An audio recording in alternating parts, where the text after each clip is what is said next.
Hey guys, Professor Bill, Comic Book University, and I'm going to be doing a spotlight on story right now. This is the death of the Executioner, Skurge. I just did Skurge the Executioner, explained in a minute, on the same day. This is a 3-issue story that I'm going to be talking about, and it is my favorite story in comics. So I'm going to try not to make any mistakes on this. I'm also going to try not to cry like a little baby, all right? I am fairly near Jotunheim at the moment, so there are onions fit for storm giants out there. I'm sure somebody somewhere is cutting them at any moment, Anyway, guys, this was written and drawn by Walter Simonson. And this was around 1985. This is right before, the end of this story is going to usher in the beginning of the Secret Wars 2 story, where Thor is involved in the return of Curse, the creation, essentially, by the Beyonder. So a whole bunch of really good stories here, and let's really just break right into it. So now, a little bit of backstory. This is the second portion of Walt Simonson's run on Thor. The greatest run on any character ever, in my opinion. The greatest run on Thor, absolutely. Just, sorry, I'm a little bit biased here. So, in the previous run, everything was leading up to Ragnarok, the Twilight of the Gods. And it was averted for the most part. Surtur was creating his giant sword, which was, doom all the time, and all sorts of crazy hijinks happening everywhere. Mythology just, man, insane. Like, the only person I know who knows enough about Norse mythology to pull something like this off, the only other person I know of would be Neil Gaiman. So Walt Simonson, this is at his best, and he just blew my mind on this, and a lot of other people too. So Surtur was starting the Surt War, coming after Asgard, and push comes to shove, Odin sacrificed himself to take Surtur down. Yeah, also make sure you check out my Odin Explained in a Minute. I just did that a week ago. So, yeah. So, after this battle on Asgard against Surtur, the Einherjar, okay, the Einherjar, it's like the word sane, hair, yar. So, the Einherjar, these are the dead of Valhalla. So, there's 2 different kinds of dead in Asgard, in the Norse mythology. There's just the standard dead, whatever, they died, sucks, of disease, being murdered, of just execution, whatever, all right? And they just go to hell. That's with one L, Hel. They go to hell, and hell, that's in Norse mythology, Hela in the Marvel comic books, Hela, the goddess of death. Here, she gathers all these souls, she throws them there, and this is in a small realm in Niflheim. The land of the frost giants. Hela herself, just check out Hela Explained in a Minute. I did that a while ago. Check out all that stuff, you'll understand better. So, the other dead are the honorable dead. These are the ones who died bravely in battle, in Viking raids on villages, right? These are the honorable dead. They died with their weapon in their hand and their hearts on their sleeves. They are the Einherjar, and they inhabit the halls of Valhalla, which is actually a subset inside of Asgard itself. And Hela does not rule over these. Odin himself rules over them. So after all of this craziness had just happened, we now start this new chapter. Let's see, they start off with Thor and Frigga, his wife. Not Thor's wife, Thor's adopted mother. His mother is actually Gaia, the Earth Mother, Mother Earth. And but Frigga is Odin's wife, widow at this point, because we don't know what happened to Odin. So Thor is assuming that he's with Hela at this point, because the only person who could ever take Odin's soul is Hela. And a lot of good stories there. A lot of good stories, guys. So they announce Odin's death. They assume that he's dead. And Thor assumes that he must be with Hela. So he has multiple reasons to go down there. Here's the other one. Thrudstock is the mace of Thor, the mace of Odin, the scepter of Odin. And it's a very powerful weapon. It's not actually in the mythologies, so to speak. It's here. A lot of people mispronounce it third stock, whatever. It doesn't matter. But thrud stock is the proper name for it. It's a very small mace, maybe, whatever. Much like Thor's hammer, the handle is shortened. Well, thrud stock is also shortened, but it is the epitome of his power. It's the symbol of his power. He doesn't wear a crown necessarily. Everybody has some kind of a weird headdress in the Thor comics in Marvel, but here, yeah, this is his thing. So they're like, somebody has to undergo the tests and prove themselves worthy of this. Eventually, we'll see that it's actually Baldur who will take over. That's the brother of Thor, and amazing stories there also. We're going to get into him one day, and that's going to be a great one. And it'll actually take place at around this time. So, and we're going to get into him actually a little bit in the story. Let's stop foreshadowing and get into this. So, Hurricane is the leader of the Einherjar, and in the previous issues, the Einherjar under Hurricane's leadership had to go to Midgard because Ragnarok takes place across the 9 realms. Yes, later on we'll find that there were actually 10 realms, but the 10th realm has been cut off. That's Angela. Anyway, that was around the original Sin timeline. Much later, decades later. All right, recently compared to this story. So across the 9 realms, that's where all of Ragnarok was supposed to take place. And that includes Midgard, Earth.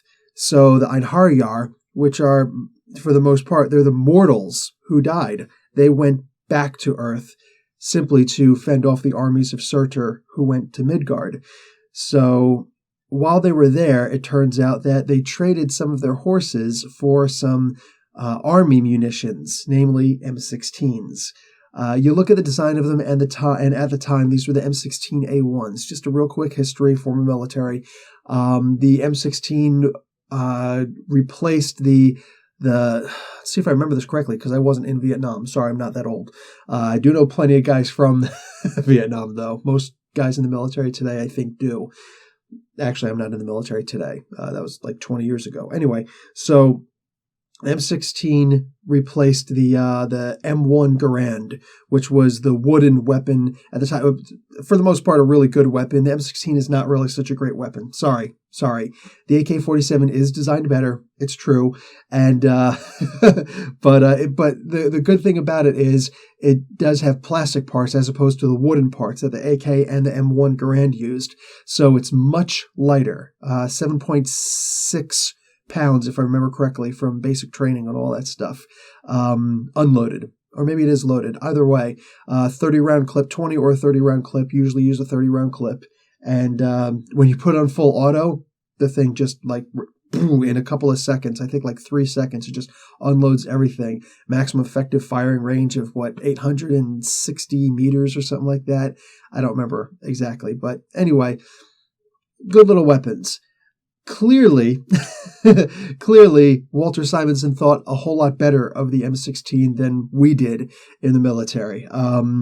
Yeah, they were not as powerful as they'll be shown as in here, but nonetheless. Also, 5.56 ball rounds, millimeter. Just, yeah. All these things are coming back. All these facts about the M16s are coming back to me. Sorry. So, didn't expect that, did you? So they traded a bunch of M16s for their horses, which is kind of cool. So Harkonnen goes and shows this to Thor in these crates, and he's like, dude, I think that you mortals have more prescience than us gods sometimes. So the ability to see the future, some foresight. Anyway, Thor goes and gathers the armies of the dead, the Einherjar, and says, listen, back about 20 comic book issues ago, yeah, fourth wall. Malekith the Accursed. He's from Svartalfheim. Asgard is the realm of the gods. Midgard is the realm of the humans. Alfheim is the realm of the elves. And Svartalfheim is the realm of the dark elves. And Malekith the Accursed is one of the major of those. He was big during Simonson's run. Simonson actually introduced him. And he's never really heard from again for a really long time until the pages of Iron Man and things like that. And now all of a sudden he came back in Thor volume 3 or 4, forget. And I think it was volume 3. Anyway, and then Thor: The Dark World incorporated Malekith into it and didn't do a very good job at all. Sorry, if you read those old comics, you know that Malekith was nothing compared to the Malekith from back in the day. Just saying. So Malekith, being a dark elf, tricked some humans into eating fairy food. When you eat fairy food, mortals specifically die. And Hela snatched up these souls. Now, there's always been a huge battle between Hela and Mephisto. Mephisto is the Lord of the Dead of the Earth realm, and Hela is the Lord of the Dead in Asgard.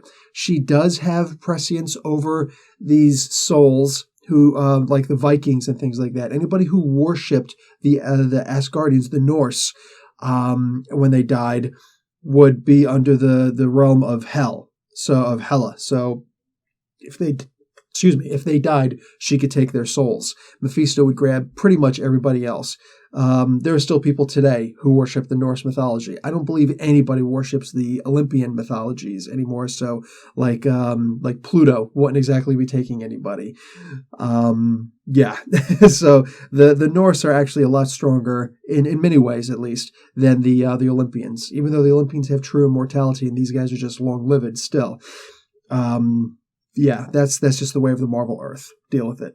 So, anyway, Hela actually has, she took control of these souls because they technically died in this way, and this actually leads to the Mephisto-verse realms. One of these days, I will go over the 4 issues of Mephisto-verse. They were pretty good, and it involves him trying to fight over the soul of Thor when he dies much later on. Actually, not too much later on from this story. You know what? We need to just stick with this story. There's so much mythos here, guys. So much. But yeah, we really do need to stick here. Sorry. So Thor's going to lead these Einherjar to go and reclaim these mortal souls, because Thor is not only the son of Odin of Asgard, but he is also the self-appointed protector of Midgard. So his loyalties have always been divided. Many times he's chosen to protect Midgard over Asgard. So there's that. Anyway, he sends Agnar, the faithful friend of Baldur, who is in the lands of the Norn Queen. Now, this actually leads to 4 issues called Baldur the Brave.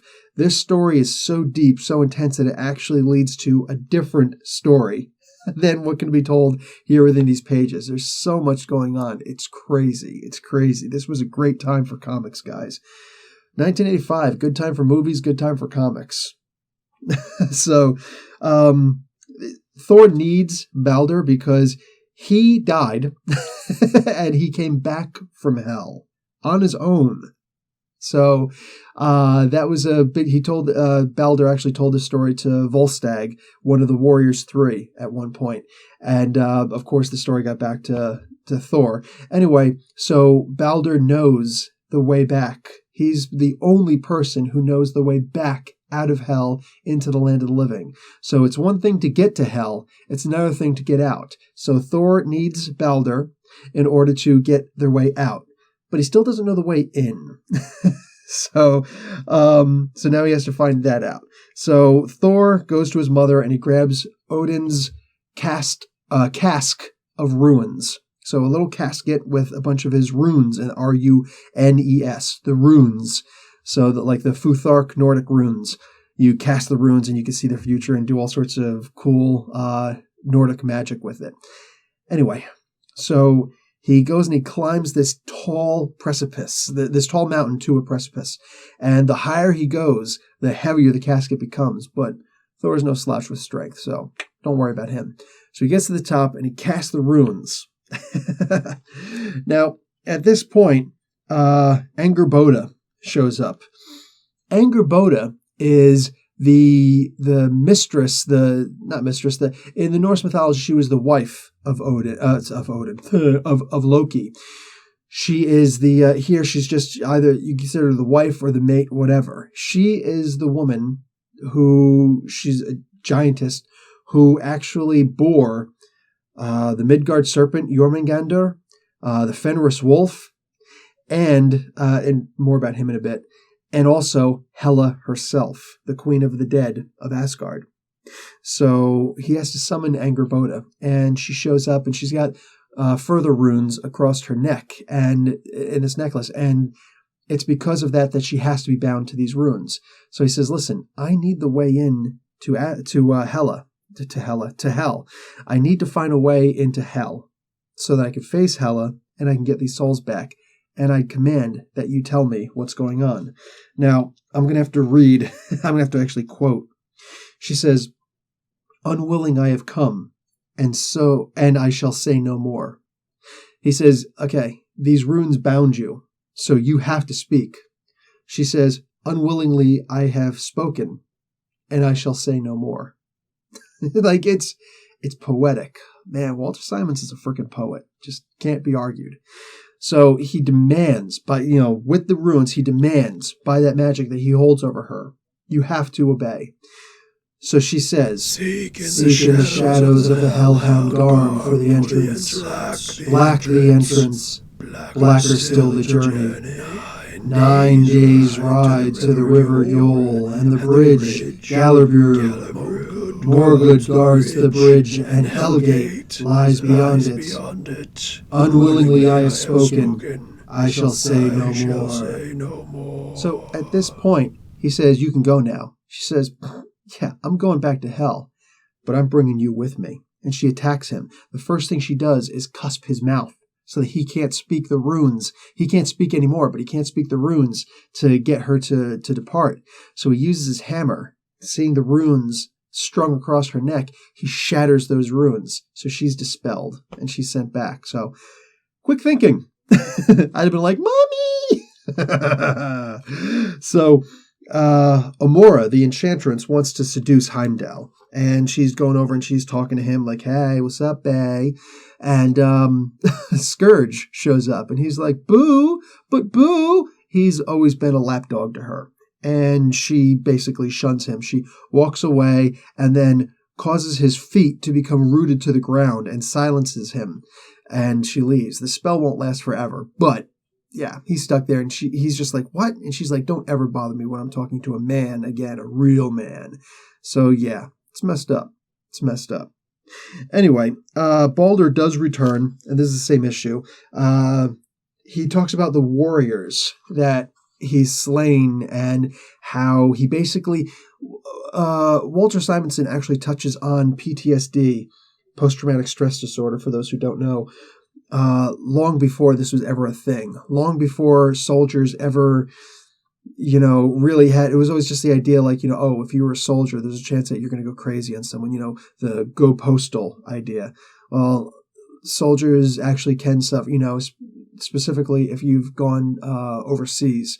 Anybody can suffer PTSD. A woman who's been beaten by her husband. Anybody can have some kind of post-traumatic stress disorder. We all handle things differently. So Walter Simonson actually touched on that Balder the Brave actually did have, he didn't name it as such, but he did have what would be eventually be called PTSD.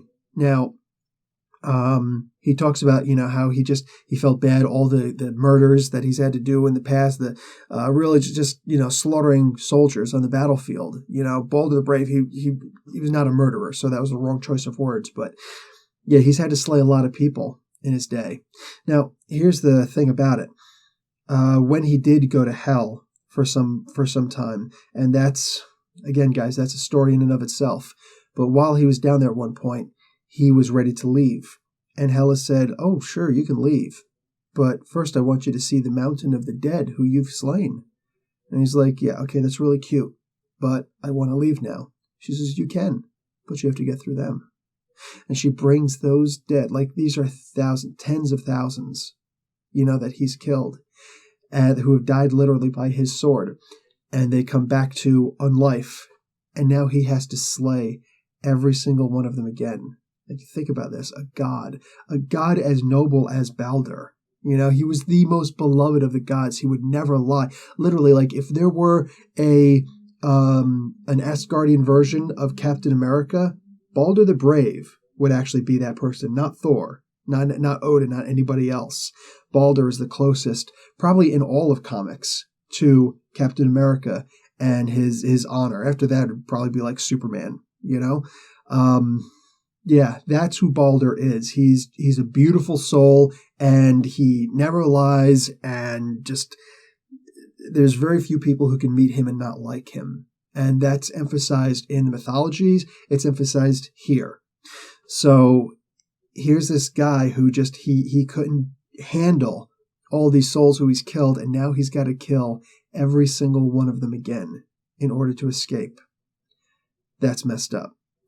It's also mentioned that way back in, I think it was Thor number 275, Odin put a curse on him, not a curse, a spell on his body, so that as long as his body existed, he could always find his way out of hell. But Hela mentioned a caveat to that. If your soul dies in hell, then even Odin's spell can't protect you. So he can't just, allow himself to die, because he'll actually die. He'll be permanently in Hela's service. And when you're in Hela's service, we'll come to this later, you're in Hela's service, whatever she wants. Yeah. So he has to get through all these to come out, and it was really traumatic for him. And it's not really shown here. That's for another story. That's just for another story that I'm sure that we'll get into. But this battle actually caused his hair to turn white. So yeah, that's how. So if he wasn't already stressed out enough, there's this. So he comes back and he says, yes, Thor, you call on me. We're going to go and rescue mortals. I will willingly travel back into hell in order to rescue these mortals. Doesn't balk, doesn't hesitate. Man, that's something. So with this, there's actually a lot here. There's a whole thing with Sif. Just the issue before this, Thor 359. Thor actually hit Sif, and he actually literally just struck her. And she went into the arms of Beta Ray Bill, and it was necessary for Thor to do what he had to do, the Cert War and all that stuff. But a lot of this comes up throughout these next 3 issues. He really does regret doing it to Sif, but yeah, whatever. Yeah. Anyway, there's a whole thing I can get into with that. There's no point in it. A lot of characters have hit women in the comic books. Hank Pym is the only one who's ever actually suffered for it. I'm just going to put that out there. So anyway, now we're going to break into Thor number 361. They're standing before Garm at the Nipah Caves. That's horrible handwriting. Whoever wrote this, me, sucks at handwriting. Anyway, so he's there. Now, the mythologies show, and even here kind of indicates that Garm could be Fenrir, could be Fenris. You know what I'm saying? There's a lot of confusion in there's only 2 sources of the Norse mythology. There's the Elder Edda and the Prose Edda. So, by prose meaning poetic Edda. So there's only those 2. So sometimes the stories contradict each other. It is what it is. It really is. What are you going to do? But Garm for the purposes here. But he also mentions that he was the bane of Tyr. That would be the Fenris wolf. So a lot of confusion here. Anyway, he's chained by this great chain that the gods made to block the entrance into hell. Now, this is not into the realm of hell. That comes eventually. But this is the entrance to the entrance of hell. So this big cave.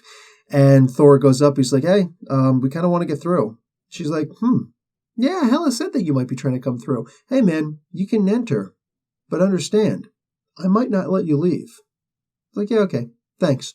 So they go in, and Skurge the Executioner, I probably should have mentioned this, when they're on their way to go into, this was in the last issue, when they're on their way to go to hell, Skurge the Executioner comes up and is like, yeah, you're having problems with Sif, and that's probably the reason why you have no problems going into hell right now. You're really bothered and whatnot, so it's almost like a suicide mission for you. Listen, I feel the exact same way. Can I go too?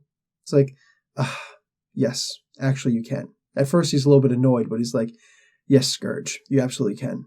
Because Skurge used to be a very honorable soldier, and like for the short amount of time between the creation of the Avengers and now, long for us, but for Thor, that's like stretches his neck, you know what I'm saying? In between that stretch, that's that bit of time. So he still remembers the long history of Skurge's call to battle on the side of the Asgardians. He's half Asgardian himself, so half a seer, I should say himself. So therefore, he's full citizenship Asgardian. He has the passport. So anyway, he's going to take the rear. So let's see. As they're allowed to enter through. Okay. Now, as these guys are entering through, they come across this is 9 days? 9 days of riding. They're on their horses. They got some wagons carrying all the M16s and whatnot in the crates. They're on this journey, and 9 days and nights. So there are some times when they stop. They stop inside to rest, but they don't know when it's day or night. So they sleep until they don't need to sleep anymore. And they get up and they start moving again. And just boom, like that's their trip. That's their journey.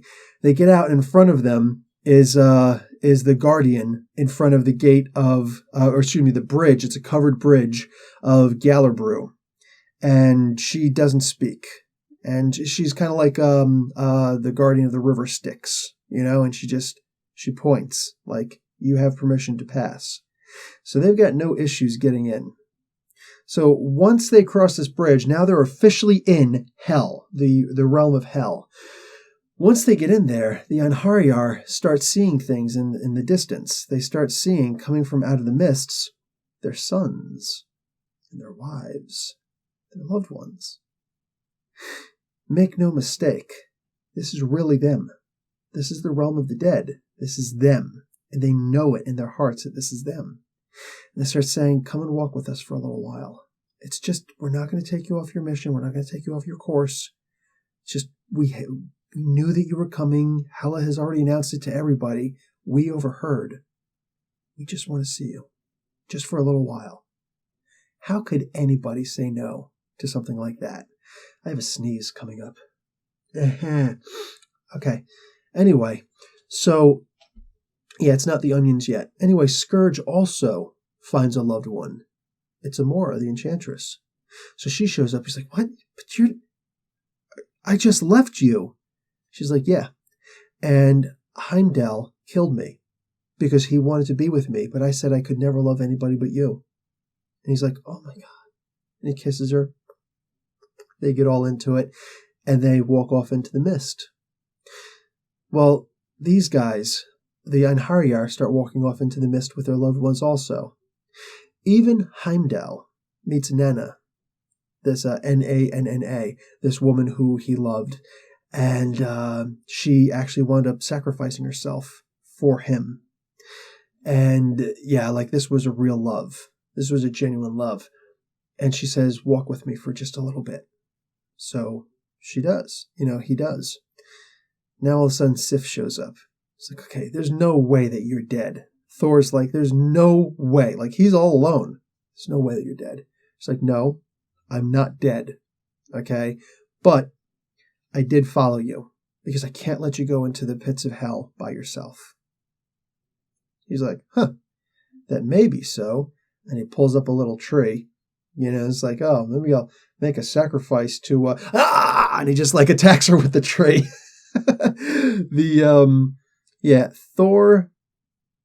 Thor sees through illusions. His brother Loki, the father of Hela, he uses illusion. He's the god of mischief. He uses illusions all the time. So Thor has developed a bit of a mental antibody to illusions. So he realized that this is Hela herself. So she's like, oh, good job. You found me out. All right. So what are you going to do about it? And he's like, hold that thought. And he holds up his hammer. Mjolnir has always been, in the DC comics, you will have anybody can do pretty much anything. Like, think about it. Batman, his belt, anything. It's a belt of holding. He can have anything that he wants in there. He has the power of plot in his belt. You know what I'm saying? That's why the biggest thing you'd ever do is take away Batman's belt. No, all my stuff. Literally, everything. Superman has that omni power. Think about the Green Lantern rings. They can do anything. You know what I'm saying? Just, yeah, anything. But only for 24 hours, and you got to recharge it. Then they can do anything again for another 24 hours. So, yeah. and then later it became the charging ring up to certain power. Anyway, the idea here is that, yes, these guys, wow. So, not a lot of that in the Marvel Comics, but one item that does have that ability is Thor's hammer, Mjolnir. Anytime that they need Thor to be able to do something, Mjolnir can, for the most part, do it. Anything. So it has the power to cut through illusions. And he does that. He just holds it up and just boom, his lightning winds up removing all the illusions from around him. Now, it doesn't change their loved ones into something else. Like I said, these are actually them. The trick is that in the mist, he clears the mist. And the mist was actually hiding these gigantic cliffs by which a lot of the Einherjar are being walked off of these cliffs. So now they're going to, since they've died in hell, they can't go back to Valhalla. Now they're stuck here with their loved ones, which is in a way kind of bittersweet. At the same time, that's not what they came here for. So Thor's like, guys, stop! Even Balder is about to be taken off. Now, why did this happen? It happened because Hela, as I said, has complete control over the dead. Her souls, who she's captured. They cannot refuse her, no matter how much they love someone. Like I said, even Nana. She loves Balder, but she's like, I had no choice. And the thing is, she doesn't even say it to Balder. She's like, oh, no, I can't stand you. Can't stand you. I hated you. I killed myself because I just wanted to be away from you. I'd rather be dead than be with you. I hated you. Ah. And she runs away. He's like, no, why would you say that? And he's like really sad. Later on, she would confess to Thor, like in a couple minutes, I just don't want to forget this. She would confess to Thor that she only said that because she knows that Balder wouldn't leave if that were the case. And they need him to leave. So she has to go without love. And she figured she could spare Balder that by saying, I never really loved you in the first place. It's really sad. And it makes Thor realize how much he really loves Sif. How he did pretty much the exact same thing in striking her in order so that he could do what needed to be done. So she wouldn't stop him. So she wouldn't join him, in death. So because he thought he was going to die. I mean, it's freaking Surtur, for crying out loud. Anyway, so all of that aside, at this point, Hela's like, all right, well, you guys came in, but I'm not going to let you out. She's like, oh, yeah, you will. Yeah, you will. If I beat you in combat, you're going to let us out. She's like, why would I even agree to that?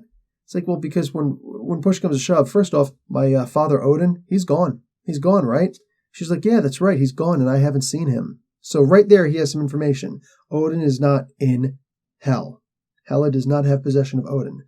Crap, then where is he? We're not going to find out in this comic.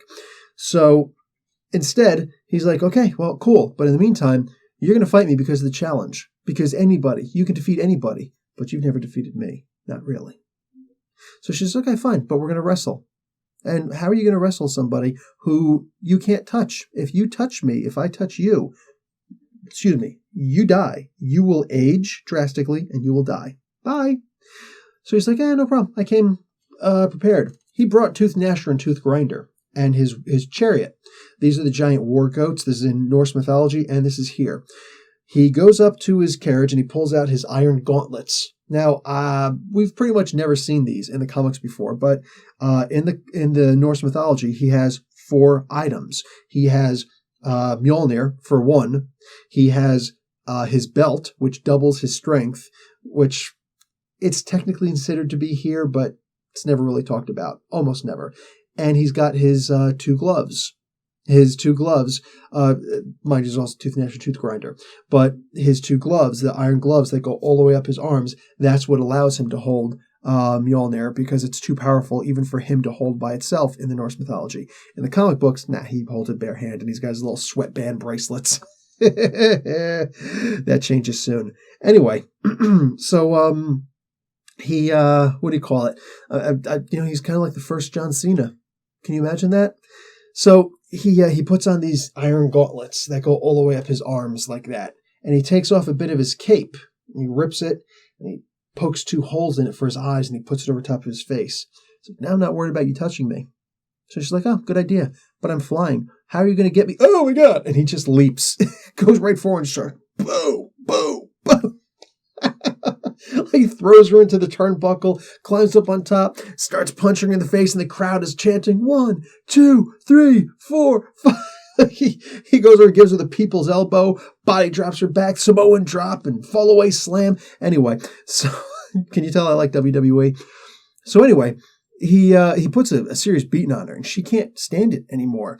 So she actually uses what's called the Hand of Glory. Now, this is, guys, even search this up on the internet, man. It's hard to find the Hand of Glory. Like, this is going back into some serious grimoires, all right, of ancient spellcraft and magic. This is a magical item that, you can make, and just she uses it. She just calls this, this is her hand. This is the power that she has, where she could just slice through anything. And she actually cuts through the mask, so the mask falls away, and cuts through his jaw. Thor at this point feels like his jaw has actually been ripped off. He is hideously scarred, like people can't look at him. It's like, hey, Thor. And this would eventually be the reason why he would grow a beard. All right, so if you ever wondered, why did Thor ever have a beard? 1, it's cool. 2, Walt Simonson gave him the beard to cover those hideous scars. Like the reason why Abraham Lincoln grew a beard. Yeah. Anyway, so that big mole on his chin. Anyway, so it was never as good as Professor Bill's beard, though. Maybe I should dye mine yellow. I don't know. So anyway, he's exposed now, and he can barely move. And then worse, she reaches down and she grabs his face. So now he starts aging. Now, fortunately, he's very long-lived. So the aging process takes a long time, but he's about to die. Legitimately, he's about to die. And she's going to be his forever. He's going to be hers forever. So anyway, she's going to have total control over Thor, and that will be an immense amount of power. She could take on pretty much anybody at that point, like move out of hell and just start going, like take on Mephisto and everything. That was actually his plan. So at this point, she's like, okay, yield, because all you guys are staying here or whatever, but I want you to actually yield. I want it to be known. She's like, I didn't want to take you scarred, but I don't want to take you, even more scarred. Yield so I can take you like this instead of worse. And he reaches for the hem of her cape. It looks like he's going to, kiss it and, yield. Nope, he tears it off of her. Now, he didn't realize this, but her cape is actually what keeps her alive. Hela was born, and this is even in the mythology, she was born half dead. She's half a corpse. So, yeah, her jaw doesn't look so hot, what I'm saying, and all sorts of things like that. I know, Cate Blanchett, she looks hot in this. She is. But she's also half dead without that cape. So, with the cape being off, she can't even walk. She's actually reduced to barely crawling. She's gasping for breath. She can barely put 2 words together. It's like, Thor, wait, like that, and she's begging. She's begging. Well, he says, yield, because I'm about to die anyway. Saying like he's aging. He's like, I'm about to die anyway, so yield now and let everybody else at least go. And she's like, he's like, yield, or I swear to God, I'm ripping this thing in half, even though it's taking all of my energy just to rip the fabric of a cloak. Yield right now. And he actually puts a little tear in it, just like an inch or so, rip like that. And he's about to tear this thing in half. And then that's it. She's done. She's done for. She can't survive like that. She's a slave to hell also, if that's the case. So she's like, okay, fine. You guys can go. I free all of you. And it's like, all right. So he's like, you son of a... Anyway, his youth starts returning to him immediately because, yeah. So she let all of that go. Anyway, they gather up those souls, the souls that they came for of the mortals, and they're going to bring them back now. So on the way out, he's on his chariot, everybody's leaving, and he throws the cape to the side. I think that was it for that particular issue, issue number 361. Yes, that was it. She drops the cloak on the way out. Okay, so now, issue number 362, the last issue that we're going to talk about, and not too far in. Nice. The warriors are crossing. They're on their way back to the bridge of Gallerbrew. Remember, once they cross that bridge, they're out of the realm of hell, but they're still not out of the gate of hell. That's the gate of hell, but they're still not out of the entire complete realms. Remember, it's not until they get past Garm the wolf that they're actually free. So as they're leaving, they're going towards Gallerbrew. They see Nagafar. Now, Nagafar is the ship that's actually in the Norse mythologies. This ship is actually made from, it's actually made from the fingernails of people. So I know it sounds really weird, right?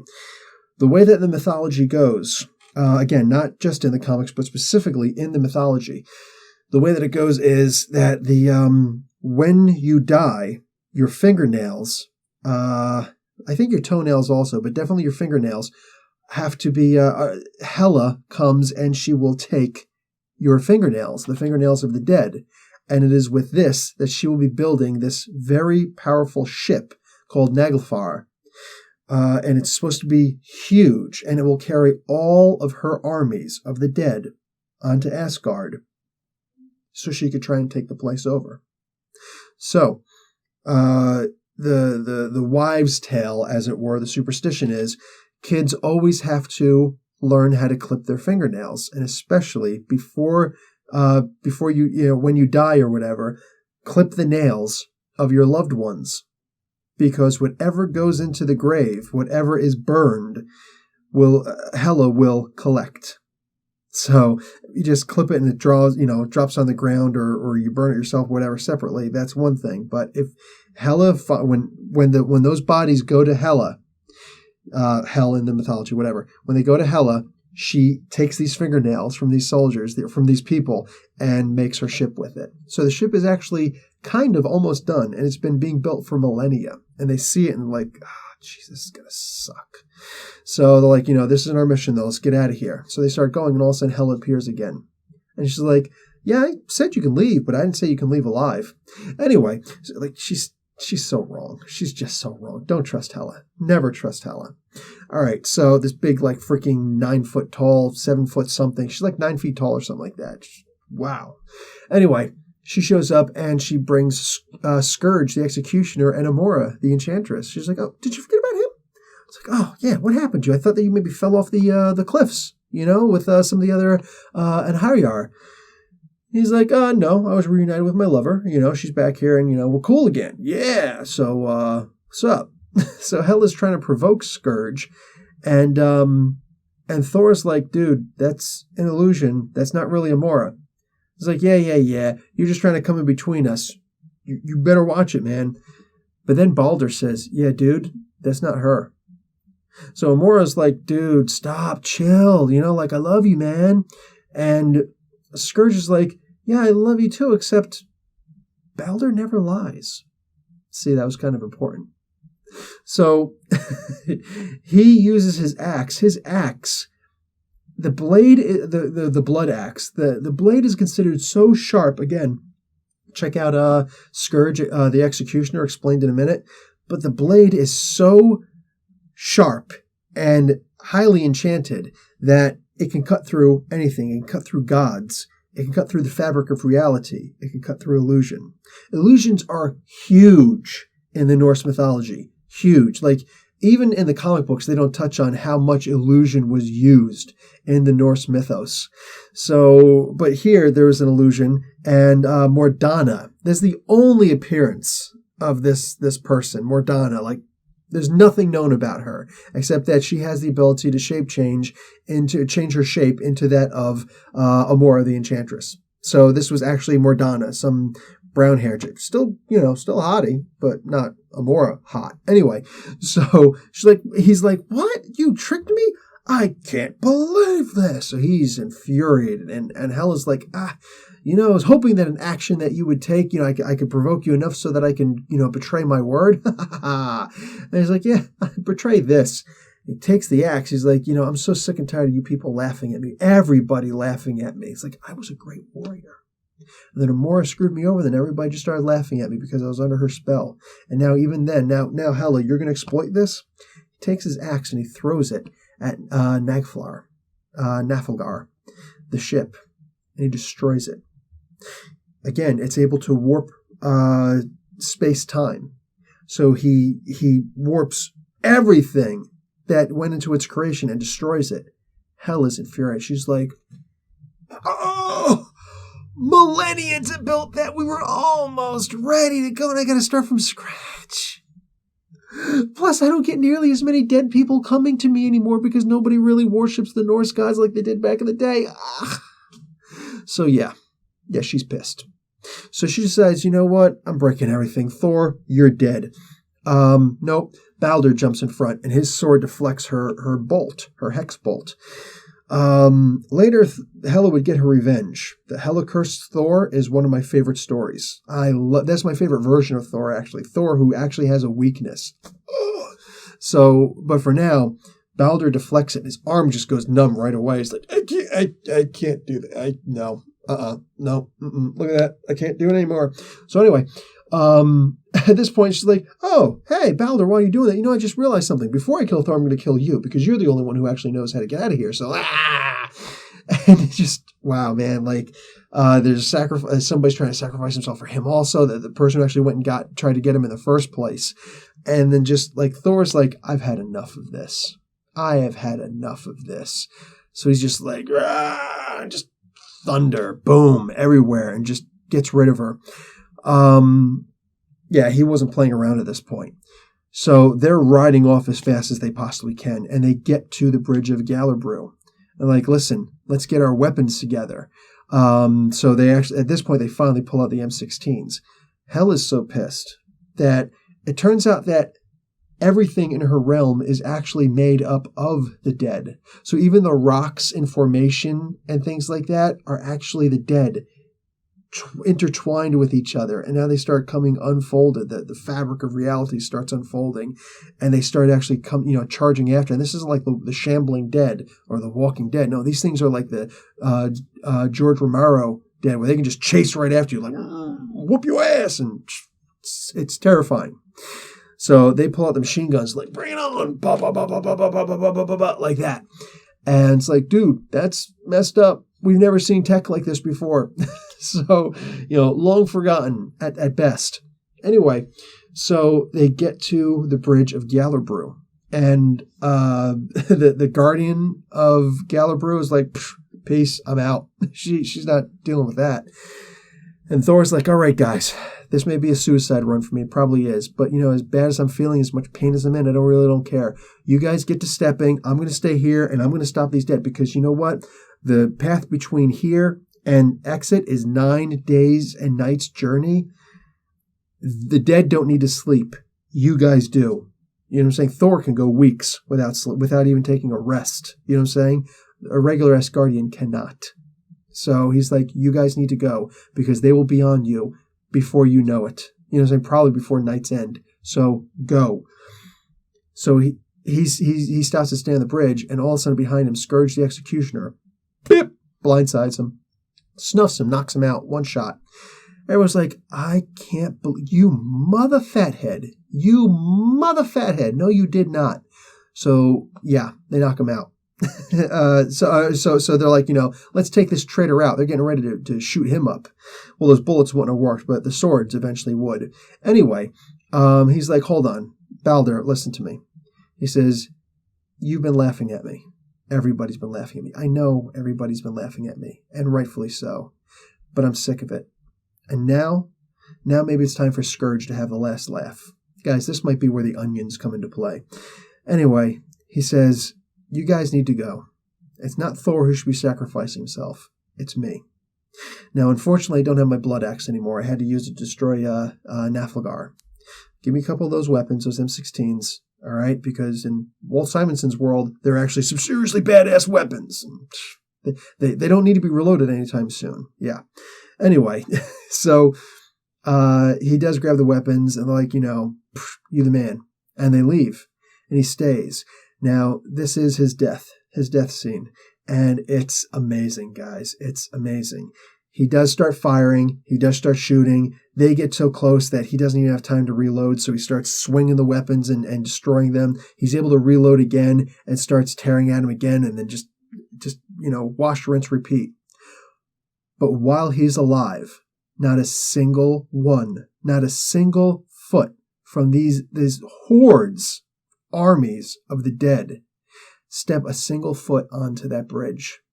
He guards it with that much courage, that much ferocity. He died as he lived most of his life, as a noble, honorable, proud, and powerful warrior, one of the strongest of the Asgardians. And yeah, it was pretty badass. Like, the scene itself is amazing. It's some of the best art. The colors on this are superb, and it tells one hell of a story. Guys, if there's a single issue of this run you should get, it is Thor number 362. It's seriously just that good.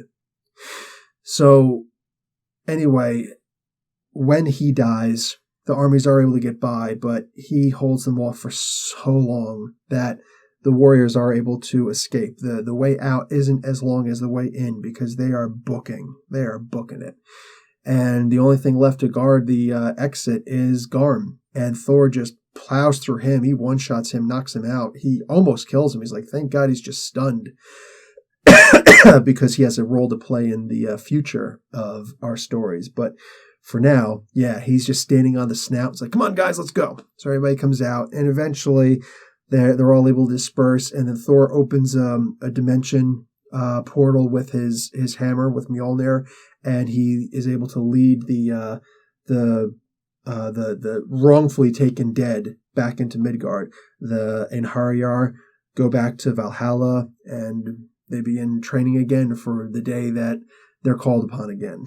So, yeah, that's pretty much the end of the story. Guys, this is, like, legitimately, this is my single, hands down favorite story in the comics. And Walt Simonson is in a select few who were able to do something that very few were able to.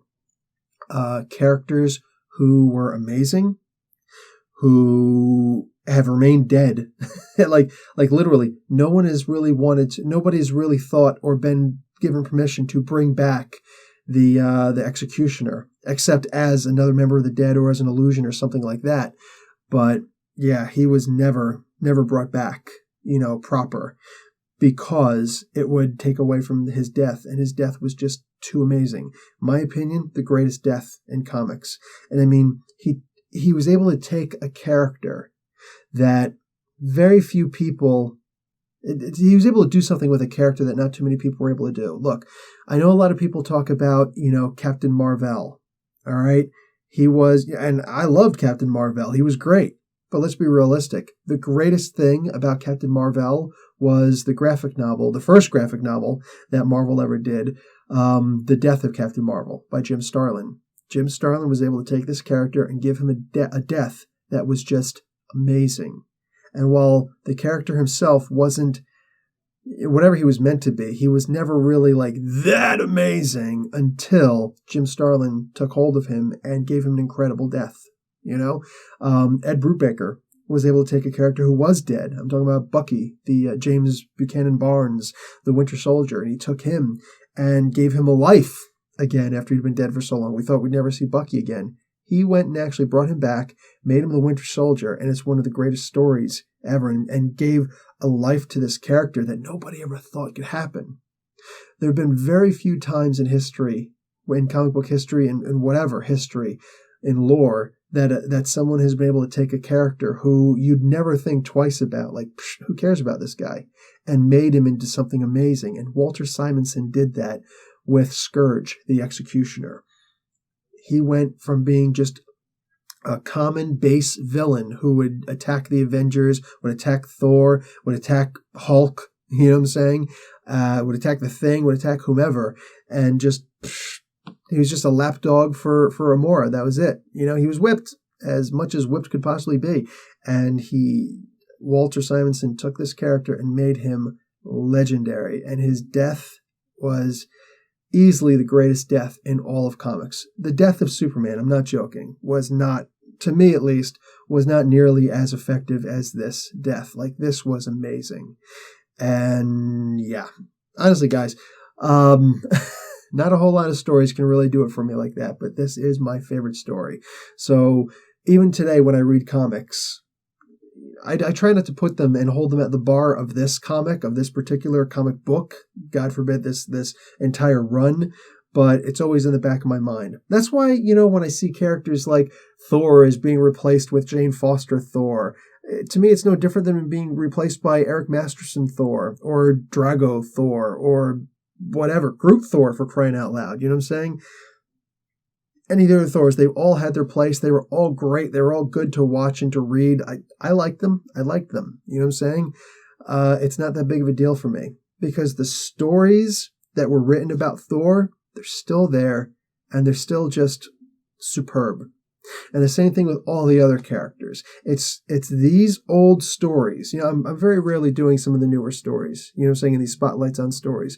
But it's these older stories, guys. It's the reason why, us slightly older, us aged, us matured readers have actually endeared ourselves to. Comics will never, in our humble opinions, maybe it's only nostalgia, who knows, but in our humble opinions, stories will never be as good as this again. So for somebody like me, I don't mind seeing new characters being brought up. Good. Bring on some new characters. Bring on as many new stories as you possibly can. We've still got these stories. They're not going anywhere. Heck, I've got a collection of them right over here. Anyway, guys, that's it for this Spotlight on Story. Thor, issue number 360, 361, and 362. The Death of the Executioner, the Executioner song. That's what I'm calling it, because it's just glorious. Anyway, guys, Professor Bill, Comic Book University. Class dismissed.